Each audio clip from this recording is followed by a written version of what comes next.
Sometimes the best way to learn a language is through the power of stories. Close your eyes, listen carefully, and let the words take you to another world. Welcome to a new story in our English journey. Let's learn English together, step by step. Chapter 1. I come to Lilliput. My father lived in the north of England, but he was not very rich. I was the youngest of 5 brothers. I left school when I was 17 years old. My father could not pay for me after that. I traveled on the ship Antelope to the South Seas. We left Bristol in May 1699. I will not write down everything about our journey on those seas, but I will tell you this.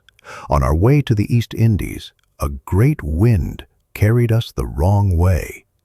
12 of our men died from the hard work and bad food, and the other men were not very strong. One morning, there was heavy rain, and we could not see well. In the strong winds, the ship hit something in the water and broke.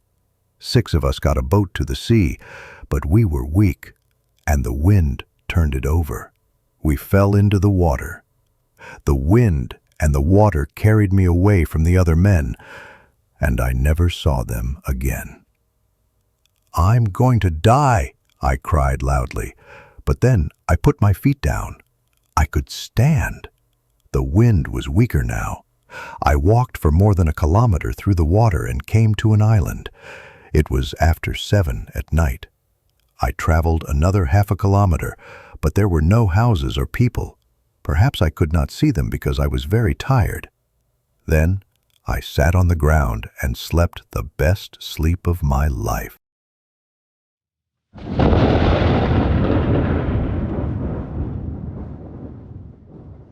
I woke up after about 9 hours. It was daylight and I was on my back. I tried to stand up, but I could not move. I turned my head a little and looked round me. I saw thousands of strings across my body. They were everywhere, round my arms, my feet, and through my long hair. I could only stay there on my back and look up at the sky. The sun was hot, and the light hurt my eyes.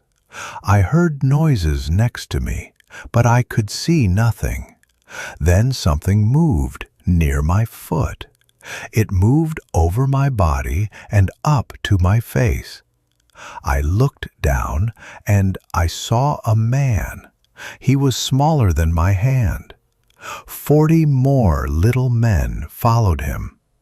I cried loudly and they were afraid. They all ran away and jumped onto the ground. Some were hurt, they told me later. They came back, and one man walked near my face. He threw up his hands and looked up at me. He called, "Hekina Degul." The other men answered, "Hekina? Degul Hekina?" I could not understand their language. I pulled very hard, and I got one arm up from the ground. I tried to look at this man again.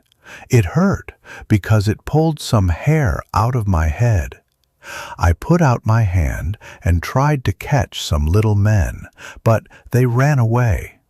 Then I heard a noise and something hit my hand. 1,000 small swords, I thought. I looked down. They were arrows. Some arrows went into my clothes and I could not feel them. But other arrows went high into the sky and came down on my face. They hurt me, and I was afraid for my eyes. I put my hand over my face. I'll stay quiet, I thought. Then I can break the strings tonight. These people can't hurt me very much. They're too small. So I stayed quiet and waited. No more arrows came from the little men, but their noise got louder and louder. There are more people here now, I thought. I heard a sound near my ear. I turned my head to the noise and saw men next to me. They're building something from wood, I thought. Now there are 4 men on top of it. I understand. They want to talk to me. One of the men on the table was older and larger than the other 3. He wore a beautiful coat. A little boy, his servant, carried the back of this coat above the ground. The older man called Langro Dehulsan. 40 people came and cut the strings round my head. Now I could turn and see the people on the table better. Then the man in the long coat began to speak. He spoke very well, and he moved his hands up and down. I began to understand him. He spoke for a long time. Of course, his words were strange to me, but I watched his hands. "We will not hurt you," I understood. "But do not try to run away, or we will kill you." I put up my hand and showed him. "I will stay here." Then I had an idea. I also put my hand to my mouth. "I am hungry."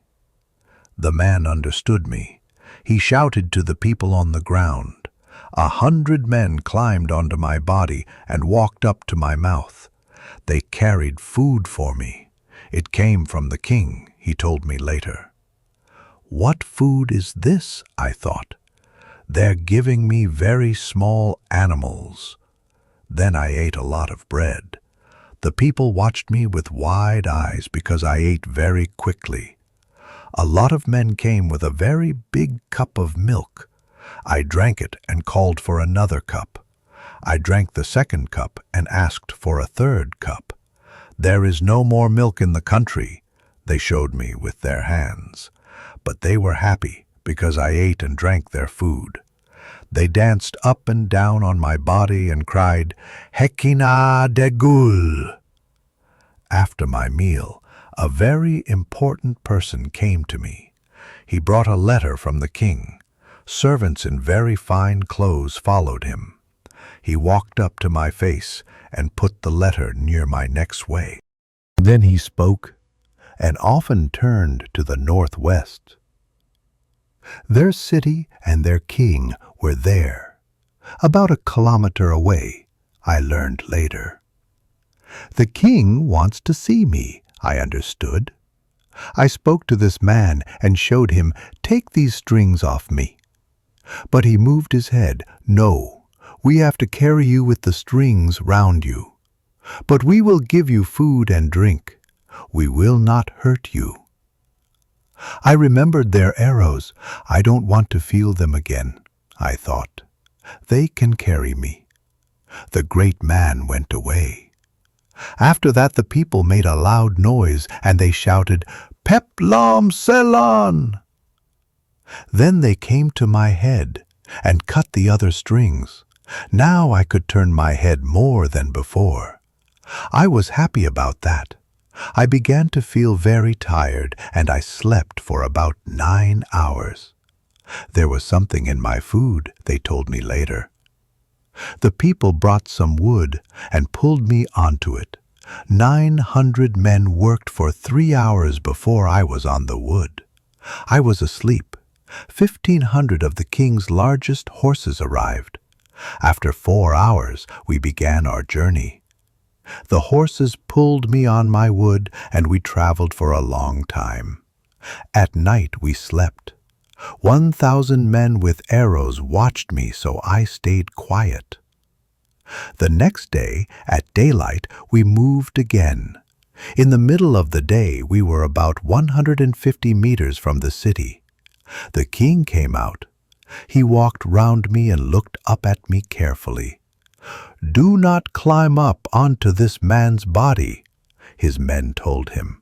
"It is too dangerous." We stopped in front of an old church. This was my house now. The great north door was more than 1 meter high and nearly 1 meter wide, so I could go into it on my hands. They put a string round one of my feet and tied it to the wall of the church. I could only walk about 1 meter away from the outside of my door. Thank you for listening to this story. We hope you learned something new today. Chapter 2 is coming soon. Don't miss the next part of Gulliver's Adventure. Follow us for many more English stories. Let's learn together step by step. Subscribe to our channel, Heaven of English Stories. See you in the next story.